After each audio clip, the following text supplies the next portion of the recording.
এই ছোট লোকের বাচ্চা, তোকে আর কত বলবো আমার এসব ভালো লাগে না। তোকে আমি শুধু বন্ধুর চোখে দেখি, আর কিচ্ছু না।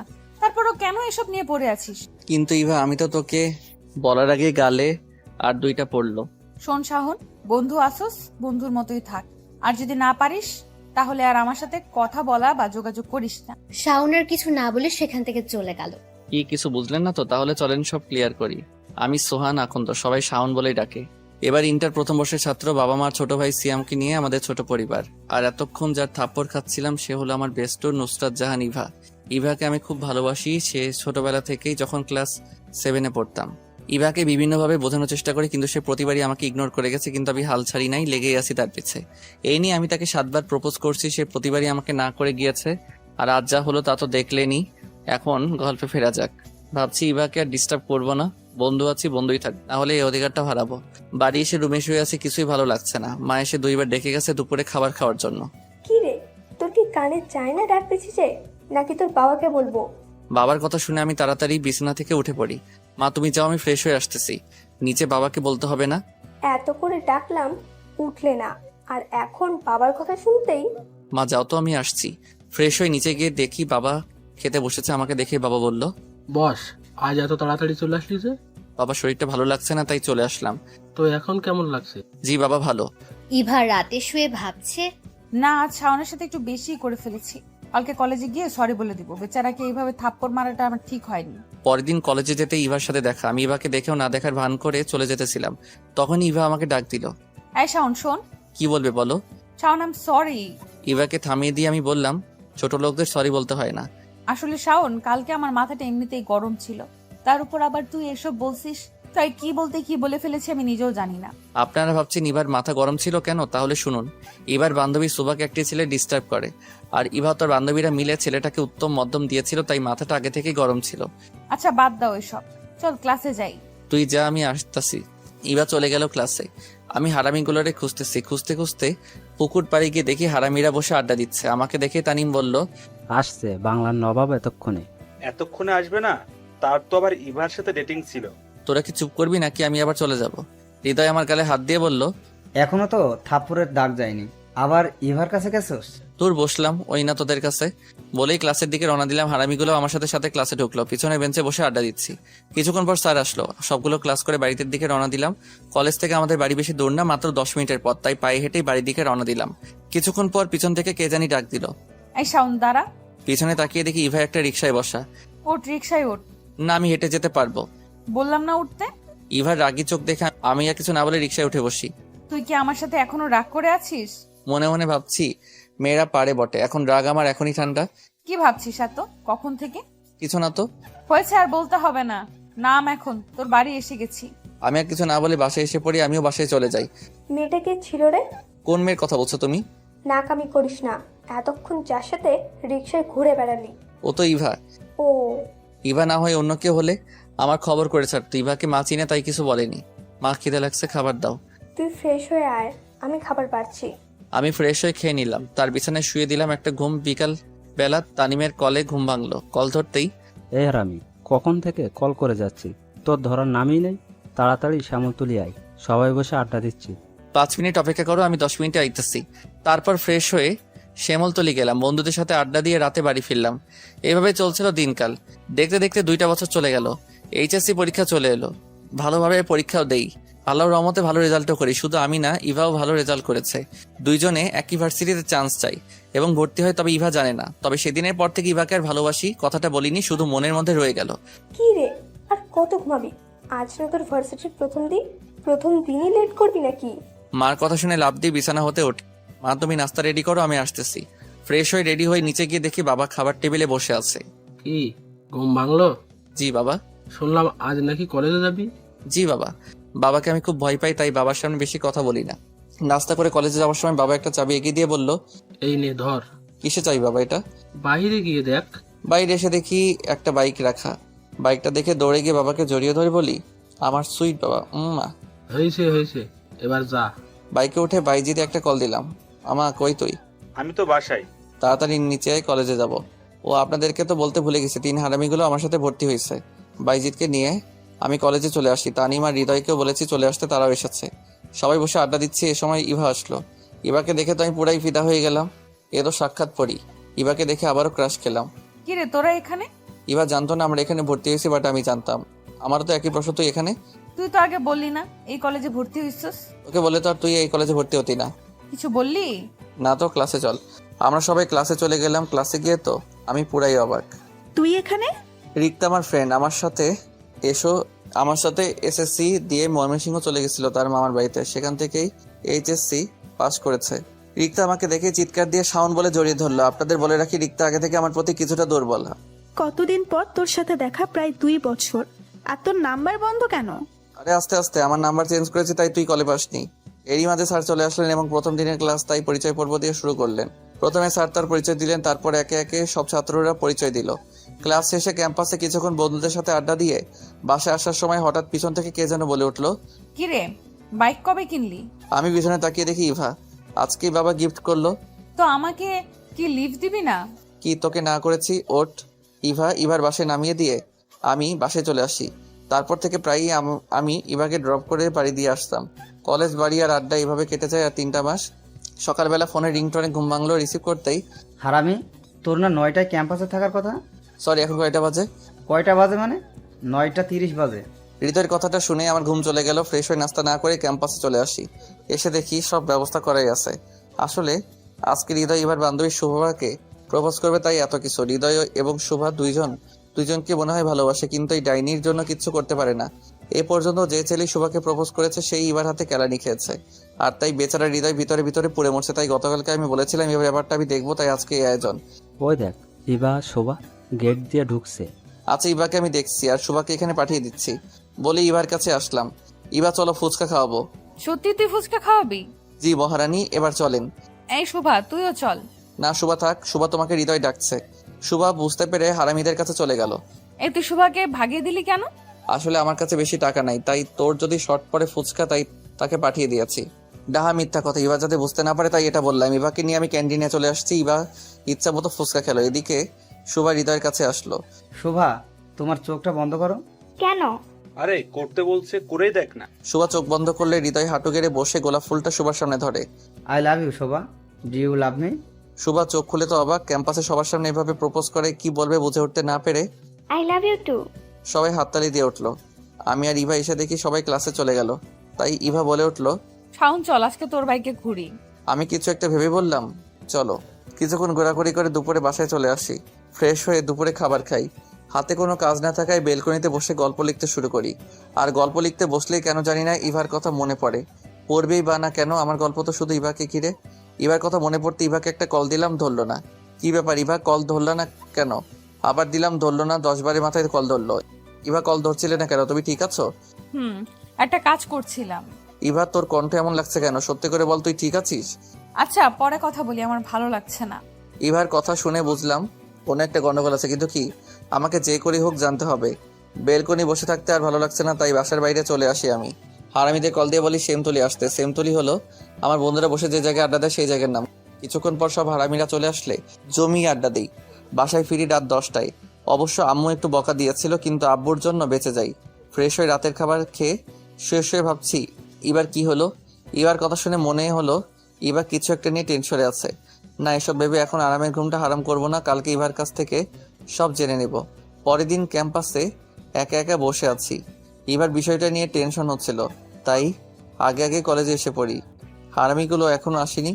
গেটের দিকে তাকাতেই দেখলাম ইভা আসতেছে। ইভা আমাকে দেখে সোজা আমার কাছে আসলো। কিরে, কালকে তোর কি হয়েছিল? ইভা একটি কার্ড এগিয়ে দিয়ে বলল, আগে এটা ধর।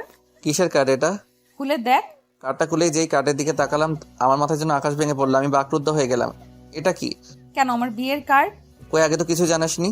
আসলে কালকে কলেজ থেকে বাড়ি ফিরেই দেখি আমাকে নাকি দেখতে আসবে আর পছন্দ হলে আংটি পরাবে। ছেলে আমাকে দেখে পছন্দ করে, আর ছেলে 1 মাস পর অস্ট্রেলিয়া চলে যাবে, তাই বিয়ের ডেটটা এত তাড়াতাড়ি দিয়েছে। তুই বিয়েতে রাজি? আসলে প্রথমে একটু রাগ হয়েছিল এত তাড়াতাড়ি বিয়ে, তারপর ভাবলাম বিয়ে তো একদিন করতেই হবে, তাই রাজি হয়ে যাই। আচ্ছা তুই থাক, আমি যাই, সবাইকে কার্ড দিতে হবে। ইভা চলে গেল আর আমি বসে বসে চোখের জল ফেলছি। ইভা, তুই একটিবার আমার কথা ভাবলি না? আমি যে তোকে ছাড়া অচল। আমি যদি তোকে না পাই তাহলে তো আমার জীবন অপূর্ণ থেকে যাবে। এসব কথা ভাবছি আর চোখের জল ফেলছে। কিছুক্ষণ পর বন্ধুরা এসে দেখে আমি কাঁদতেছি। কিরে, কি হয়েছে? কাঁদতেছিস কেন? কি রে বল, কি হয়েছে? কে কি বলেছে? এবার বিয়ে ঠিক হয়ে গেছে। মুহূর্তের মধ্যে সবার মুখ কালো হয়ে গেল। কি বলিস, কবে বিয়ে? 1 সপ্তাহ পর। তুই যে ইভাকে ভালোবাসিস এ কথা ইভাকে বলিসনি? না রে, এঙ্গেজমেন্ট হয়ে গেছে, 1 সপ্তাহ পর বিয়ে। কি করি এখন এসব বলি? আচ্ছা ক্লাসে চল, পরে দেখা যাবে। না রে, তোরা যা, আমি বাসায় যাব। আচ্ছা, সাবধানে যাইস। বাসায় এসে রুমে শুয়ে কাঁদতে কাঁদতে কখন যে ঘুমিয়ে গেছে মনে নেই। বিকালে বন্ধুরা শ্যামলতলি যাওয়ার জন্য বলেছিল, আড্ডা দেওয়ার জন্য, কিন্তু আমি যাইনি। দেখতে দেখতে কেটে গেল আরো 3টা দিন। আমি এই 3 দিনে কলেজে যাইনি, ঠিক মতো খাওয়া দাওয়া করিনি, একেবারে ভেঙে পড়ি। আজ বন্ধুরা সবাই এসেছে আমায় দেখতে। কিরে, তুই কলেজে যাস না কেন? আরে, মেয়ে একটা গেলে 10টা পাবি। আমি তো ইভাকে বলতে পারবো না রে। এভাবে আর চলতে দেওয়া যায় না, কিছু একটা করতে হবে। কিছুক্ষণ আড্ডা দিয়ে বিকালের দিকে বন্ধুরা চলে যায়। রাতে খাবার টেবিলে সবাই খেতে বসলাম। এই সময় বাবা বলে উঠলো, কি রে, ইভা মামুনির বিয়ে তুই তো একবারও বলিসনি। ও বলা হয়নি। ইভার বাবা আর আমার বাবা ছোটকালের বন্ধু। ইভাকে বাবা খুব আদর করে। শোন, কালকে আমরা সবাই রহিমের বাড়ি যাব। রহিম হলো ইভার বাবা। আমি যেতে পারবো না। কিভাবে যাব? নিজের ভালোবাসার মানুষকে অন্য কেউ নিয়ে যাবে, এটা আমি নিজ চোখে দেখতে পারবো না। কেন, ইভার সাথে ঝগড়া করেছিস? আমি কোনো কথা শুনতে চাই না। কাল ইভার গায়ে হলুদ, আমাদের সবাইকে যেতে হবে। বাবা কথাটা বলে উঠে গেলেন। পরের দিন বিকালে ইভাদের বাড়ি যাই। গিয়ে দেখে হারামিগুলোও এখানে। মন চাইছিল সব কয়টাকে কুচি কুচি করে নদীতে ভাসিয়ে দেই। আমি কষ্টে মরি আর সারা রাত নাচতে নাচতে বিয়া খেতে এসেছে। কিছুক্ষণ পর বন্ধুরা আমার কাছে এলো। কি রে, জিএফের বিয়ে খাতে আইসস? বলেই হারামিরা কি হাসি দিল। রাগে আমার গা জ্বলে যাচ্ছিল। তোর মোবাইলটা দে তো। আমি আমার মোবাইলটা দিলাম হৃদয়কে। শালা শেয়ারে কি জানি নিল। তারপর আমাকে মোবাইলটা দিয়ে বলল, আচ্ছা, তোর জিএফের বিয়ে তুই খা, আমরা গেলাম। বলে হারামিরা আমাকে রেখে চলে গেল। যাক, ভালো হয়েছে। হারামিরা এমন কথা বলতো, এতে আমার কষ্ট আরো বাড়তো। আমি ইভার রুমে গিয়ে দেখি ইভাকে গায়ে হলুদের সাজ সাজাচ্ছে। আমাকে দেখে ইভা বলে উঠলো, শাওন, আমাকে কিরকম লাগছে? অসম্ভব সুন্দর, যেন আকাশ থেকে নেমে আসা কোনো হলুদ পরি, যার চোখের দিকে তাকিয়ে কয়েক যুগ পার করে দেওয়া যাবে, তবুও তাকে দেখা শেষ হবে না। আমাকে থামিয়ে দিয়ে ইভা বলল, হয়েছে হয়েছে, আর বলতে হবে না। বলতে কই দিলি তুই? ইভার সাথে আর কিছুক্ষণ কথা বলে চলে আসি। কথা বলে বুঝলাম ইভা বিয়াতে খুব খুশি। আমার যে কষ্টের ভিতরটা ফেটে যাচ্ছে তা বুঝতে দিলাম না। রাত 8টায় গায়ে হলুদের অনুষ্ঠান আরম্ভ হয়। আমার খুব কষ্ট হচ্ছিল, তাই বাহিরে চলে আসি। দোকান থেকে 1 প্যাকেট সিগারেট কিনলাম। আগে কখন সিগারেট খাইনি, শুনেছি সিগারেটের ধোয়ার সাথে নাকি মনের কষ্ট উড়ে যায়। এক টান দিতে কাশতে কাশতে দম শেষ। তারপরও খেলাম। তারপর ইভাদের বাড়ি না গিয়ে আমাদের বাড়ি চলে আসি। আমার মোবাইলটা অফ করে রাখি। তারপর রুমে বসে একটার পর একটা সিগারেট খেতে থাকি। রাতটা কোনো মতে পার করি। সকাল 8টায় ঘুম ভাঙলে মোবাইলটা অন করি। মা 200 মিস কল, সবগুলো দিয়েছে বাবা মা আর ইভা। আপনারা ভাবছেন মোবাইল বন্ধ থেকে কিভাবে দেখলাম 200 মিস কল? আরে ভাই, আমার মোবাইলে মিস কল অ্যালার্ট চালু করা। মোবাইলটা খাটে রেখে ফ্রেশ হতে গেলাম। ফ্রেশ হয়ে এসে দেখি আবার বাবা 5টা কল দিয়েছে। মোবাইলটা হাতে নিতেই আবার বাবার কলটা ধরতেই, এই হারামজাদা, কখন থেকে কল করছি, ধরিস না কেন? জি বাবা, ওয়াশরুমে ছিলাম। কই তুই এখন? কালকাতে মানুষের হাঙ্গামায় ভালো লাগছিল না, তাই আমাদের বাসায় চলে আসি। ভালো লাগছিল না তো আমাদের বলে যেতে পারতি। আর শোন, তাড়াতাড়ি তুই রহিমের বাসায় আয়। জি বাবা, আসতেছি। ইচ্ছা না থাকা সত্ত্বেও যেতে হলো। বিয়ে বাড়িতে সবাই কত আনন্দ করছে, সবাই কত খুশি, শুধু আমি একাই শুধু কষ্ট পাচ্ছি।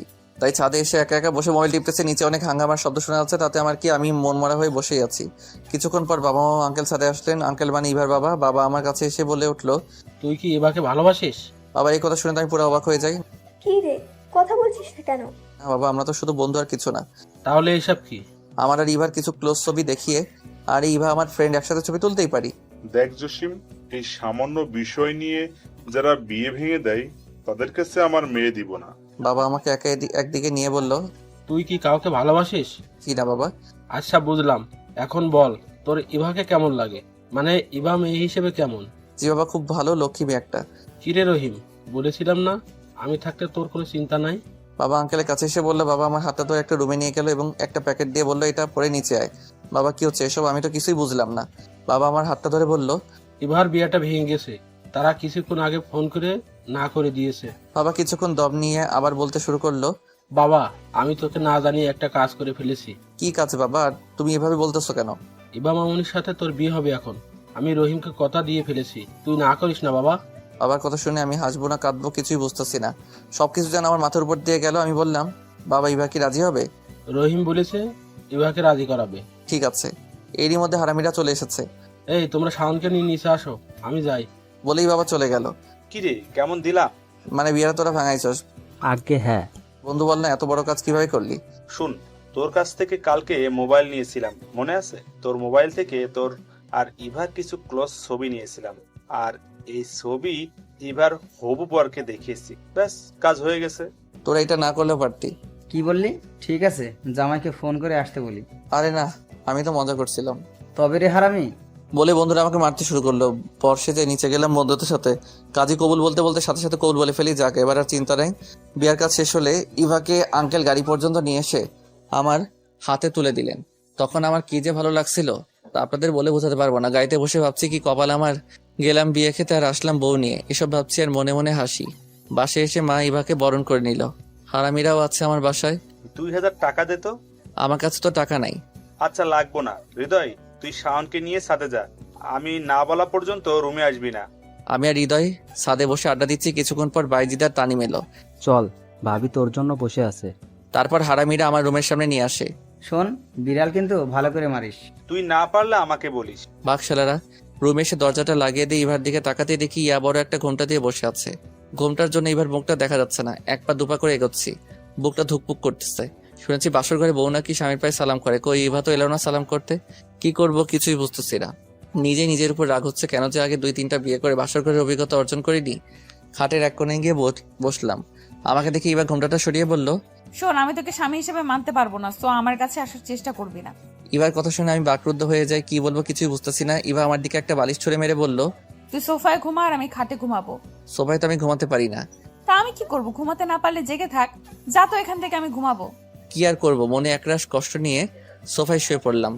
বাসর ঘর নিয়ে জীবনে কত স্বপ্ন দেখেছি, শেষ পর্যন্ত কিনা আমাকে সোফায় ঘুমাতে হলো। ভাবতেই চোখে জল চলে এলো। সকালবেলা ঘুম ভাঙতে চোখ খুলে দেখি বউ আমার গোসল করে এসে আয়নার সামনে বসে মাথার চুল আঁচড়াচ্ছে। প্রতিদিন সকালে ঘুম ভাঙতে ইভাকে দেখতে পারবো, ভাবতেই ভালো লাগে। এভাবে চেয়ে আছিস কেন? আমার বউকে দেখছি। আমি না তোকে বললাম আমি তোকে স্বামী হিসেবে মানি না? তো আমাকে এসব বউটও ডাকবি না। শোয়া থেকে উঠে ফ্রেশ হয়ে ইভাকে নিয়ে নিচে গেলাম।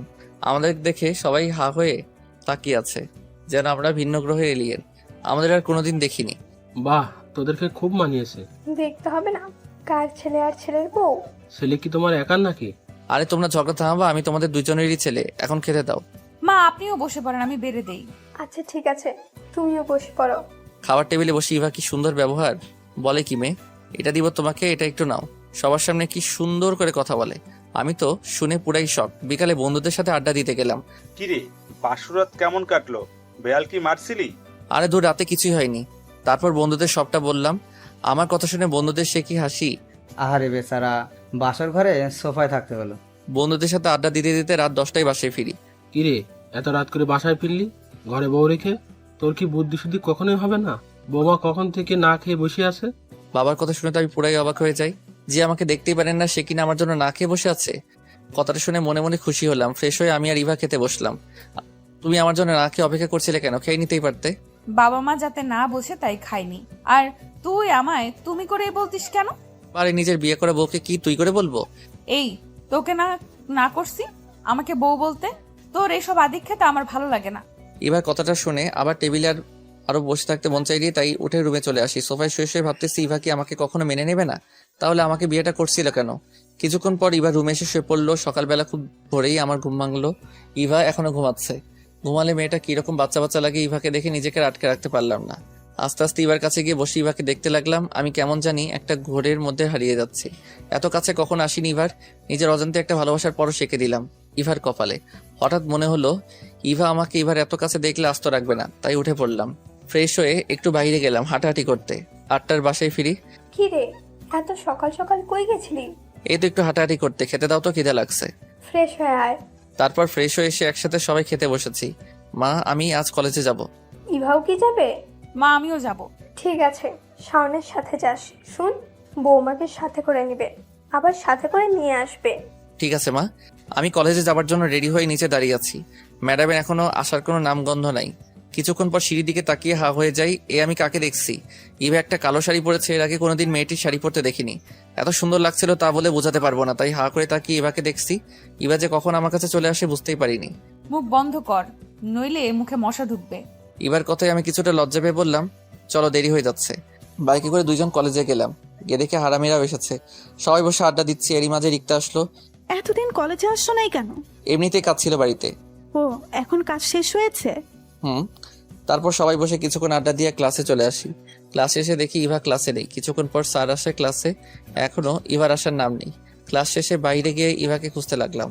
খুঁজতে খুঁজতে ক্যান্টিনে গিয়ে দেখি ইভা একটি ছেলের সাথে হাসাহাসি করে কথা বলছে। দেখে আমার খুব রাগ হচ্ছিল, কিন্তু এখানে কিছু বলা যাবে না, যা বলার বাড়িতে গিয়ে বলবো, তাই আগে সেখান থেকে চলে আসি। কলেজ শেষে ইভার জন্য দাঁড়িয়ে আছি, ইভা এখন আসার নাম নাই। প্রায় 20 মিনিট পর সেই ছেলেটির সাথে ইভা আসলো। ছেলেটিকে বিদায় দিয়ে আমার কাছে আসলো। চল। আমি আর কিছু না বলে আগে বাইক স্টার্ট করে দিয়ে বাসে চলে আসি। রুমে এসে ইভাকে বলি, ছেলেটিকে আর তার সাথে তোমার এত কিসের কথা? ছেলেটি যেই হোক, তোকে বলতে যাব কেন? বলতে হবে আমাকে, কারণ আমি তোমার স্বামী। স্বামী মাই ফুড, তোকে আমি স্বামী হিসেবে মানি না। শোন, তোকে আমি 6 মাস পর ডিভোর্স দিব, সো আমার ব্যাপারে তুই নাক গলাতে আসবি না। ইভার মুখে ডিভোর্সের কথাটা শুনে আমার মাথায় যেন আকাশ ভেঙে পড়লো। আমি আর কিছু না বলে রুম থেকে বেরিয়ে পড়ি। ছাদে গিয়ে সিগারেট ধরালাম। আগে সিগারেট খেতাম না, এখন ইভার অবহেলায় সিগারেট ওই আমারই একমাত্র সঙ্গী। এভাবেই কেটে যায় 1 মাস। ইভা এখন আমার সাথে আগের মতো কথা বলে না। আমি কথা বলার বহু চেষ্টা করি, কিন্তু ইভা শুধু হ্যাঁ বা না উত্তর দেয়, তাই আমিও বেশি কিছু বলি না। সকালে ফ্রেশ হয়ে নাস্তা করে ইভাকে নিয়ে কলেজে গেলাম। ক্যাম্পাসে গিয়ে দেখি বন্ধুরা সবাই বসে আছে, কিন্তু সবার মন খারাপ। কিরে তোরা সবাই মুখটা এমন বাংলার পেঁচার মতো করে রাখছস কেন? মিমের বিয়ে ঠিক হয়ে গেছে। মিম হচ্ছে বাইজিতের খালাতো বোন। কি বলিস, কবে? জানি না, তবে কিছুক্ষণ আগে মিম কল করে বলল। বিয়ের ডেট ঠিক হয়ে গেছে? সামনে রবিবারে। আজকে সোমবার, তার মানে 5 দিন সময় বাকি আছে। আর চল সবাই। কই যাবি? কই যাবো মানে তোর খালা বাড়ি। সবাই এখন যার যার বাড়ি গিয়ে রেডি হয়ে নে, তারপর সবাই উঠে পড়ি। আমি ইভাকে খুঁজতে থাকি, কারণ ইভাকে বলে যেতে হবে। ইভাকে গিয়ে দেখি বান্ধবীদের সাথে বসে আড্ডা দিচ্ছে। আমি ইভাকে ডাক দিলাম, ইভা একটু এদিকে আসো। কি বলবি? এখানে বল। শোন, আমি এখন বাড়ি চলে যাব, তুমি কি আমার সাথে যাবে? এখন চলে যাবে কেন? ক্লাস করবে না? না, আমি এক জায়গায় যাবো 5-6 দিনের জন্য।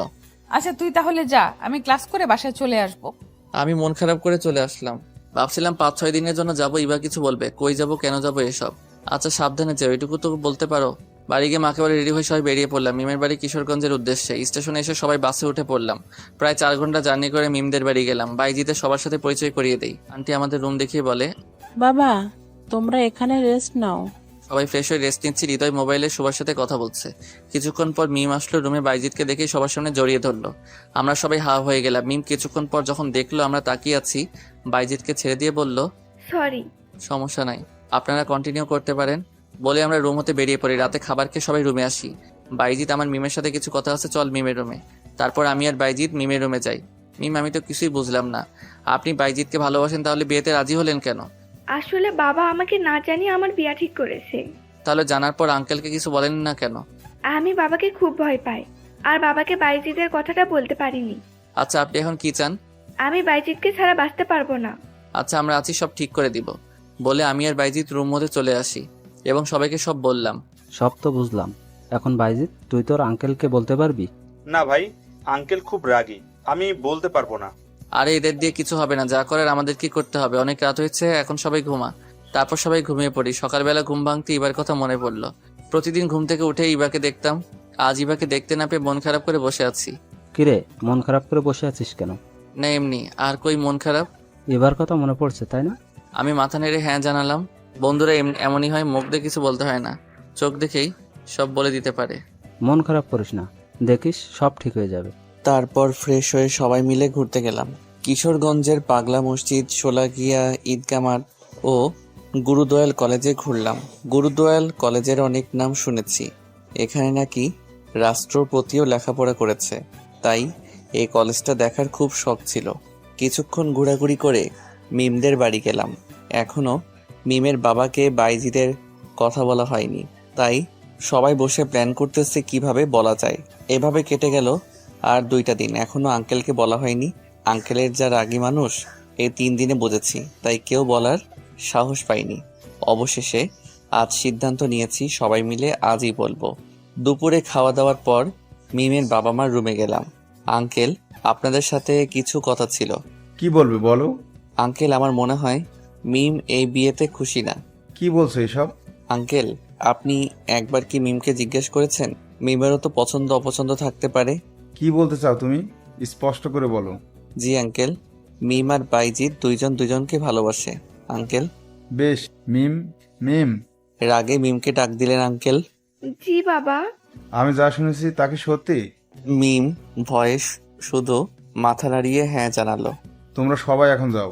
আমাদের দিকে রাগীভাবে তাকিয়ে আঙ্কেল বলল, আমরা রুমে চলে আসি।